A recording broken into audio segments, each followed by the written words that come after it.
እንደምን አላችሁ ተማሪዎች? በዛሬው ሌሰን በመማሪያ መጽሐፋችሁ ገጽ 111 ጀምሮ እስከ ገጽ 114 ያለውን ኢምፓክት ኦፍ ፖፑሌሽን ግሮዝ ኦን ሰስቴናብል ዴቨሎፕመንት ኢን ኢትዮጵያ የሚለውን የምናይ ይሆናል።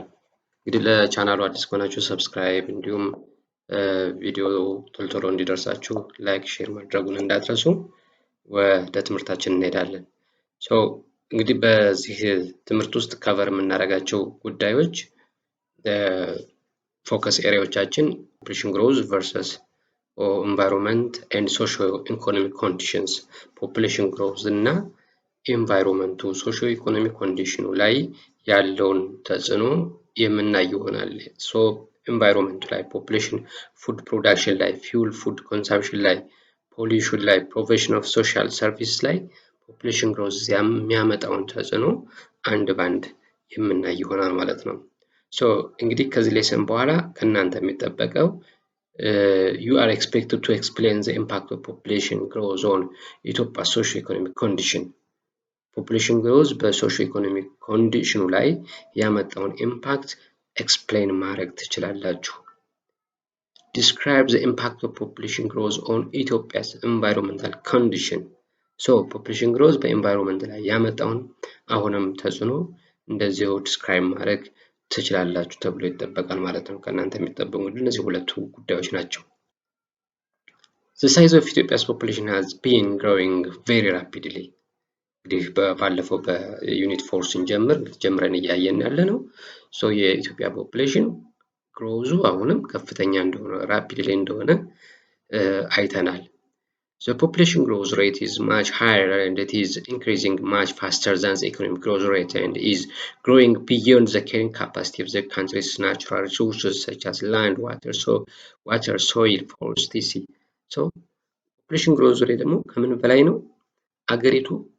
ከአገሪቱ የኢኮኖሚ እድገት በላይ እያደገ ነው ማለት ነው ፖፑሌሽን። እንዲሁም ከመሬቱ ከውሃው ከናቹራል ሪሶርስ አጠቃላይ ካሪንግ ካፓሲቲ ከመሸከም ከሚችለው በላይ የህዝብ ቁጥሩ እየጨመረ ነው። ይሄ ባጭሩ። These negative results of rapid population growth have caused many environmental and socio-economic problems። ስለዚህ ይሄ ከአለው ሪሶርስ በላይ ማደጉ ከሀገሪቱ የኢኮኖሚ እድገት በላይ ፖፑሌሽን ግሮዝ መኖሩ ኔጋቲቭ ሪዛልት ነው የሚያመጣው። ኤንቫይሮንመንታልም ሶሺዮ ኢኮኖሚክ ፕሮብሌሞች ነው እየፈጠረ ያለው ማለት ነው። ምን ናቸው የሚለውን አንድ ባንድ የምናይ ይሆናል ማለት ነው። The first one is population growth and environmental degradation። ምንድን ነው population growth በenvironmental degradation ላይ? environmental degradation ስንል ምን ማለት ነው? It is a process through which the natural environment is compromised in some way, reducing biological diversity and the general health of the environment።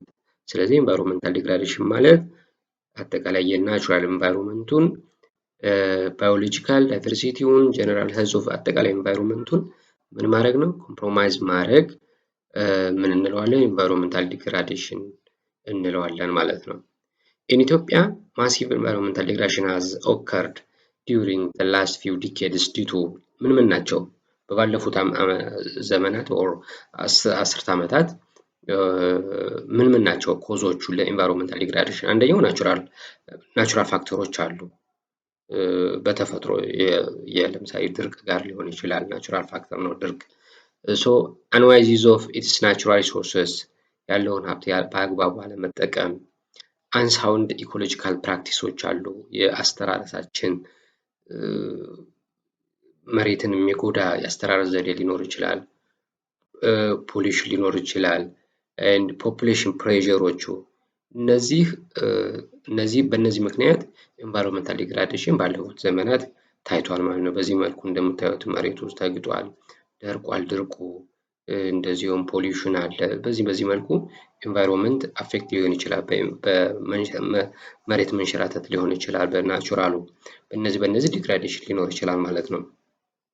The major factor accelerating the environmental degradation rate is man's abuse actions such as the removal of the natural vegetation cover through deforestation, overgrazing, and inappropriate agricultural practices. These are the main factors for environmental degradation in ኢትዮጵያ። ስለዚህ እነዚህ ናቸው ማለት ነው። አሁን እንደምታዩት ነው ይሄንን ደን ምንጣሮ ነው እዚህ ኦቨርግሬዚንግ ላይ እንደምታዩት ነው። በአንድ ኦቨርግሬዚንግ ማለት አንድ መሬት የሚችለው በላይ የእንስሳትን ማሰማራት ስንችል ደጋግመን እዛ ቦታ ላይ ስናሰማራ it is overgrazing ልንለው እንችላለን ማለት ነው። ሶ እንግዲህ እነዚህ deforestation, overgrazing, inappropriate agricultural practices they are means abuse actions ናቸው for environmental degradation ሊመጣ ከሚያደርጉ ፋክተሮች ናቸው ማለት ነው። The land degradation problem is affecting considerable parts of Ethiopia, especially the highlands, mainly due to water erosion. So በዋናነት የላንድ ዲግራዴሽን በየትኛው ነው የመሬት የኢትዮጵያ ክፍል ነው እያጠቃ ያለ ሃይላንዶችን ነው።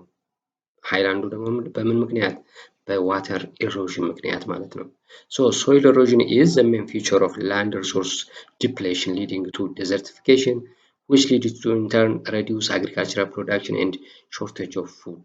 So soil erosion የላንድ ሪሶርስ ዲፕሌሽን ምክንያት ነው ማለት ነው። ያ ደግሞ ዴዘርቲፊኬሽን እንዲፈጠር ያደርጋል። ዴዘርቲፊኬሽን በራሱ ደግሞ አግሪካልቸራል ፕሮዳክሽን እንዲፈጠር፣ አግሪካልቸራል ፕሮዳክሽን ሲፈጠር ሬዲዩስ ሲያደርግ ደግሞ ሾርቴጅ ኦፍ ፉድ ይፈጠራል ማለት ነው። ሶ ላንድ ዲግራዴሽን እንግዲህ በዚህ መልኩ የፖፑሌሽኑን ሊጎዳ ይችላል ማለት ነው። Overall, the effect of population pressure and resulting environmental degradation have driven the country into widespread food insecurity, drought, and famine for the last 3 decades. So, ባለፉት 3 ተከታታይ 10 ዓመታት በየ10 ዓመቱ ማለት ይቻላል ኢትዮጵያን ድርቅ ያጠቃታል። ሶ ይሄ ደግሞ በዋናነት ከምን ጋር ነው? ከኤንቫይሮንመንታል ዲግራዴሽኑ ጋር ተያይዞ ምን እንዲፈጠር? ፉድ ኢንሴኪሪቲ በምግብ ራስን አለመቻል እንዲፈጠር፣ በእርዳታ እንድንኖር፣ ድርቅ እንዲኖር። ድርቁ እንደምታዩት በዚህ መልኩ ሊከሰት ይችላል። ምንም አይነት የውሃ እጥረት፣ የሳር ለእንስሳቱ መኖ የሚሆን እጥረት ሊፈጠር ይችላል። ፋሚን፣ ይህን ተከትሎ ድርቁን ተከትሎ ደግሞ ረሃብ ሊከሰት ይችላል ማለት ነው። ሶ በዚህ መልኩ ወደዚህ ሊያድግ ይችላል። ሀገሪቱ መንግስት ያንን የሚመጣውን ድራውት ኦር ድርቅ መቋቋም ካልቻለ ፋሚን ሊከሰት ይችላል ማለት ነው። ሶ እንግዲህ ይሄ እንግዲህ የፖፑሌሽን ግሮዝ ሬቱ ያመጣው ነው ማለት ነው። The main activities that are responsible for environmental degradation in Ethiopia include removal or vegetation cover or deforestation ያልነው ሊሆን ይችላል፣ over cultivation and over grazing ናቸው ማለት ነው። እነዚህ ለኤንቫይሮንመንታል ዲግራዴሽን ምክንያቶች ናቸው ማለት ነው። ቬጂቴሽን ከቨሩን ሪሙቭ ማድረግ፣ ኦቨር ካልቲቬሽን ለምን ቤተሰቡ በጣም ብዙ ስለሆነ አንድ መሬት ላይ ተደጋጋሚ ማረስ ይመጣል ማለት ነው። ከሪንግ ካፓሲቲው ከኦቨር ስለሆነበት ከከሪንግ ካፓሲቲው በላይ ስለሆነ ያለው ህዝብ፣ ስለዚህ ኦቨር ካልቲቬት ማድረግ ያስፈልጋል ማለት ነው። ግድ ምርትን በምግብ ራስን ለመቻል ማለት ነው። ኤንድ ኦቨር ግሬዚንግም በዛው ልክ ነው ማለት ነው። ሁለተኛው ፖፑሌሽን ግሮዝ ኤንድ ፉድ ፕሮዳክሽን ነው። ኦልሞስት ከዛኛው ጋር ከመጀመሪያው ጋር ኦልሞስት ግንኙነት አለው። The situation of food in Ethiopia during the last successive 3 decades is largely dominated by a decline in domestic food production. ስለዚህ ከዓመት ዓመት እየቀነሰ ነው የሚያሳየው ባለፉት 3 አስርት ዓመታት። Ethiopian agriculture is dominated by small holder peasant farming ናቸው። በትንንሽ እርሻ ማሳዎች የሚያመርቱ ገበሬዎች ናቸው አግሪካልቸራችን የሚመራው። 95%ን የአኑዋል ፉድ ፕሮዳክሽን ኦፍ ዘ ካንትሪ እነዚህ ከቨር የሚያደርጉት እነዚህ ስሞል ሆልደር ፔዛንቶች ናቸው። እንግዲህ በትንሽ መሬት ላይ ነው ማለት ነው የሚያርሱት። በትንሽ መሬት እና በበሬ ነው የሚታረሰው በኢትዮጵያ። እንግዲህ ግብርና በዚህ መልኩ ነው አሁንም 21ኛው ክፍለ ዘመን ላይ። This sector is dependent mainly on traditional and subsistence farming method. እንግዲህ subsistence dependent mainly on traditional rainfall ነው፣ ዝናብ ላይ ጥገኛ ነው። and subsistence ነው፣ ከእጅ ወደ አፍ ብቻ ነው እንጂ ለገበያ ለማምረት ኮመርሻል በሆነ መልኩ የሚመረት አይደለም ማለት ነው። ሊሚትድ የሆነ ዩዝ ኦፍ ሞደርን ቴክኖሎጂ አይጠቀምም። እስካሁንም በበሬ ላይ ጥገኛ የሆነ እርሻ ነው ግብርና ነው ያለን። ሶ ይሄ ግብርና ደግሞ moreover the rising population pressure and clearing of forests to satisfy its basic demands such as food and energy made the soil susceptible to wind and water erosion that can affect both soil fertility and food production in Ethiopia. So በዚህ ምክንያት እንግዲህ ለሶይል erosion or soil ለዊንድ እና ዋተር erosion susceptible እንዲሆን አድርጎታል ማለት ነው population growth። ሌላኛው ሶስተኛው population growth and food consumption ነው።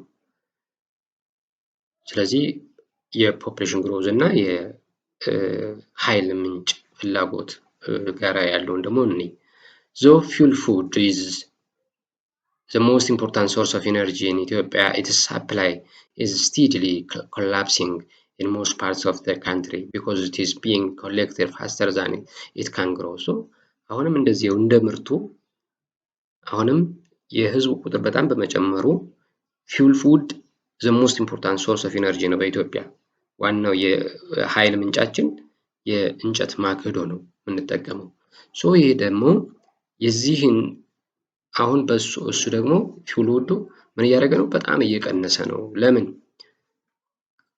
ራሱን ከመተካት ከሚጠብቅበት በላይ ፍጥነት እየተጠቀምነው ስለሆነ ሰፕላዩ በጣም እየወረደ ኮላፕስ እያደረገ አንድ አርሶ አደር ወር አንድ ሰው እንጨት ለማምጣት ድሮ በአካባቢው ሄደ የነበረው በአካባቢው ያገኘ የነበረው አሁን ግን ብዙ ኪሎ ሜትሮችን መሄድ ግዴታ ሆነበት ማለት ነው። ያ ማለት ደግሞ የአካባቢው ፊውል ውድ ኮንሰምፕሽኑ ኮላፕስ እያደረገ ነው ማለት ነው። The forest cover resource of Ethiopia has been declining significantly over time. So ፎሬስቱ ምን እያደረገ ነው? ዲክላይን እያደረገ ነው። This is caused mainly by rapid population growth and increasing population needs for forest resources such as wood and land. So population እየጨመረ በመሄዱ ለዛ ደግሞ ለመኖሪያም ለማገዶም ለእርሻም በሚል ምን ያደርገዋል? መሬቱን ፎረስት ያደርገዋል፣ ደኑን ያጠፋዋል። በዚህ ምክንያት የፊውል ውድ ኮንሰምፕሽን እጥረቱ ይፈጠራል ማለት ነው። In Ethiopia there is a direct correlation between population density and deforestation. እንግዲህ if there is high population density there is deforestation. ስለዚህ correlated የሆኑ ናቸው። The more people there are in the area, the more trees they cut down. New trees do not spring up to replace the old ones. So ህዝብ በበዛ ቁጥር የደን ምንጣሮ እዛ አካባቢ ከፍተኛ ነው ማለት ነው፣ ቶሎ ስለማይተካ። Deforestation has various negative consequences. negative consequences አሉ directly or indirectly. directly የምንለው ናቹራል ኤንቫይሮንመንት ነው። indirectly on socio economic condition ላይ ነው። ምን ናቸው? It accelerates soil erosion. እንግዲህ deforestation soil erosion accelerate ያደርጋል፣ destroy biodiversity, affect rainfall by decreasing evapotranspiration, and it affects the natural beauty of the affected areas. እነዚህ እንግዲህ the negative and the negative consequences of the deforestation ናቸው ማለት ነው። In Ethiopia, rapid population growth leads to deforestation mainly because of the people's increasing needs for more fuel wood, agricultural land, settlement land, grazing land. So እነዚህ ሲንጠቃለል እስካሁን ያወራናቸው እነዚህ ናቸው። የኢትዮጵያ ፖፑሌሽን ግሮዝ መኖሩ ወደ ምን ይሄዳል? ወደ ዲፎሬስቴሽን። በምን ምክንያት? It's deforestation because the increasement of the population leads to the need for increase the needs for fuel wood, agricultural land, settlement and grazing land. So ህዝብ ቁጥር በጨመረ ቁጥር ለፊውል ውድ አግሪካልቸራል ላንድ እነዚህ ፍላጎቶቹ ይጨምራሉ ማለት ነው። በዚህ ምክንያት ዲፎሬስቴሽን እንዲስፋፋም ያደርጋል ማለት ነው፣ እንዲስፋፋ ያደርጋል። ሌላኛው ፖፑሌሽን ግሮዝ እና ፖሊዩሽን ነው። ከአየር ብክለት ጋራ ከአካባቢ ብክለት ጋራ ነው የምናየው። Pollution refers to any undesirable change in natural conditions of water, air and other components of the natural environment that has a negative effect on the health and activities of human beings and other living creatures. ስለዚህ ፖሊዩሽን ማለት በውሃ ተፈጥሯዊ የውሃ የአየር እና ሌሎች ኮምፖነንቶችን ሲለቅ ቼንጅ ሲያደርግ የማይፈልግ undesirable ቼንጅ ሲኖረው ፖሊዩሽን እንለዋለን ማለት ነው። ይህ ደግሞ ፖሊዩሽን በሰው ልጆች ላይ እና በሌሎች ህይወት ባላቸው ነገሮች ላይ ተጽዕኖ አለው ማለት ነው። አሉታዊ ተጽዕኖ አለው። ዋተር ኤንድ ኤር ፖሊሽን አር ሜንሊ ኮዝድ ባይ ሂውማን አክቲቪቲስ። ስለዚህ ዋናዎቹ ኮዞቹ ለዋተር ኤንድ ኤር ፖሊዩሽን ዋናው ኮዝ ማን ነው? ሂውማን አክቲቪቲዎች ናቸው ማለት ነው። ኤንድ ካን ኦልሶ ቢ ናቹራል ኢቨንቶችም ሊኖሩ ይችላሉ። ቮልካኒክ ኢረፕሽን፣ ዋይልድ ፋየር ኤንድ ላይክ እነዚህን የመሳሰሉት ናቹራል ኢቨንቶችም ለዋተር እና ለኤር ፖሊሽን ምክንያት ይሆናሉ። ዋናው ግን ሂውማን አክቲቪቲ ነው ማለት ነው። ኢን ኢትዮጵያ ፖሊዩሽን ኢዝ ሜጀር ፕሮብሌም ኢን ኦቨር ፖፑሌትድ አርባን ሴንተርስ። የት አካባቢ ነው ፖሊዩሽን በጣም ችግር የሆነው? አርባን ሴንተሮች እና በጣም ደንስሊ ፖፑሌትድ የሆኑት አካባቢ ነው ማለት ነው። In Ethiopia, rapid population growth leads to environmental pollution by increasing emission of በምን መልኩ ነው environmental pollution population growth environmental pollution እንዲኖር የሚያደርገው? by increasing emission of amount of pollutants የሚባሉት ለምሳሌ sewage, solid wastes and pollutants gases generated by household ከግለሰብ ቤቶች ውስጥ የሚጣለው ቆሻሻዎቹ አንዱ ምክንያት ናቸው። ከኢንዱስትሪዎች መስፋፋት ጋር የሚወጡ ፖሊታንት ጋዞች አሉ፣ ሊኩዊዶች አሉ፣ ሶሊድ ኬሚካሎች አሉ። እንዲሁም ከመኪኖች ከተሽከርካሪዎች ላይ የሚወጡ ፖሊታንት ጋዞች አሉ። እንዲሁም ከአግሪካልቸራል ፖሊታንትስ ሰቻስ ፈርትላይዘሮች፣ ፔስቲሳይዶች፣ አኒማል ዌስቶች እነዚህ ዛር ፖሊታንት ናቸው ለኢንቫይሮንመንቱ ለዋተርም ሆነ ለኤሩ ፖሊዩት የሚያደርጉ ጉዳዮች ናቸው ማለት ነው። ሌላኛው ፖፑሌሽን ግሮዝ ኤንድ ፕሮቪዥን ኦፍ ሶሻል ሰርቪስ የሚለውን ነው መጨረሻ የምናየው። በአገልግሎት ሰጪ ሶሻል ሰርቪስ ማህበራዊ ጉዳዮች አገልግሎት ሰጪ ላይ ጉዳዮች ላይ ምንድነው ፖፑሌሽን ግሮዝ የሚያመጣው ተጽዕኖ? አንደኛው በሁለቱ ነው የምናየው። አንደኛው በኤጁኬሽናል፣ ሁለተኛው በሄልዝ ጉዳይ ላይ ነው፣ በጤናው ላይ ነው። ኢፌክት ኦን ኤጁኬሽን ስናይ the rapid population growth are resulted in the growing demand for education። ፖፑሌሽን በጨመረ ቁጥር ምን ያመጣል? ለትምህርት ፍላጎት መማር ያለበት ማህበረሰብ ቁጥር እየጨመረ ይመጣል ማለት ነው። Nowadays, total number of students has increased enormously, but there are large number of children who do not get chance to go to school። በኢትዮጵያ በጣም ብዙ ትምህርት ቤቶች ተከፍተዋል።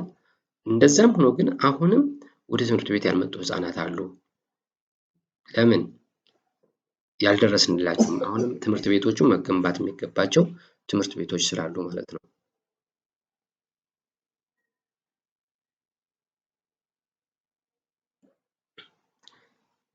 In many urban centers, schools have overcrowded classrooms.